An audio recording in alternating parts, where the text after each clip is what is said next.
इसका भी एक कारण है। पूर्व में अगस्त मुनि काशी में रहा करते थे, काशी विश्वनाथ के चरणों में रहते थे।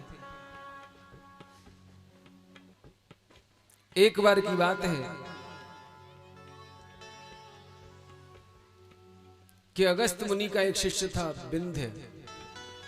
विंध्याचल, जिसका एक रूप पर्वत का भी है।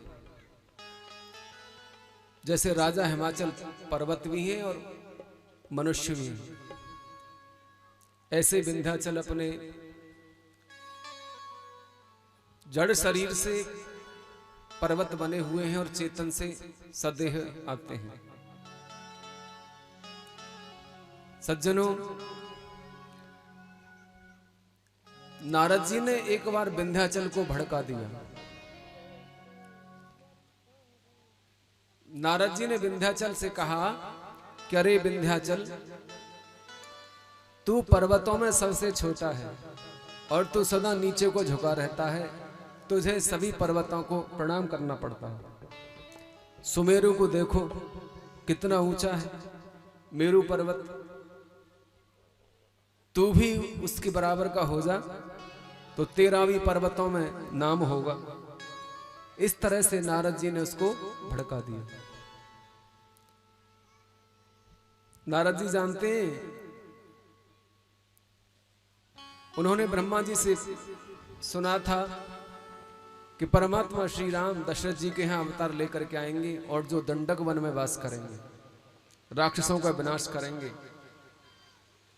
इसलिए अगस्त मुनि का वहां पहुंचना अनिवार्य है, क्योंकि अगस्त मुनि ही श्री राम को रावण वध की युक्ति बताएंगे।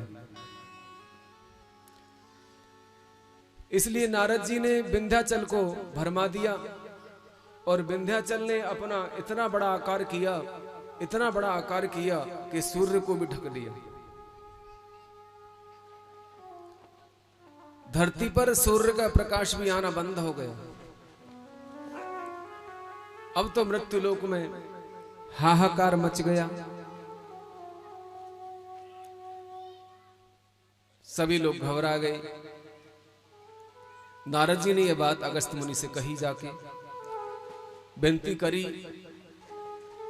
कि हे भगवान, ये विंध्याचल आपका शिष्य है, आप संसार का कल्याण कीजिए और इसका मान मर्दन भी करिए, इसको ताड़ना दीजिए।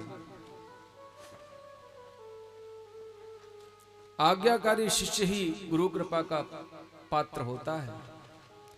जिसे गुरु के वचनों में श्रद्धा और विश्वास है, वही कृपा का अधिकारी होता है और उसी को ज्ञान मिलता है और उसी के ऊपर गुरु की कृपा होती है। अगस्त मुनि को काशी छोड़ते समय बहुत दुख हुआ था, किंतु जगत कल्याण के लिए उन्हें काशी छोड़नी पड़ी और दक्षिण में जाना पड़ा।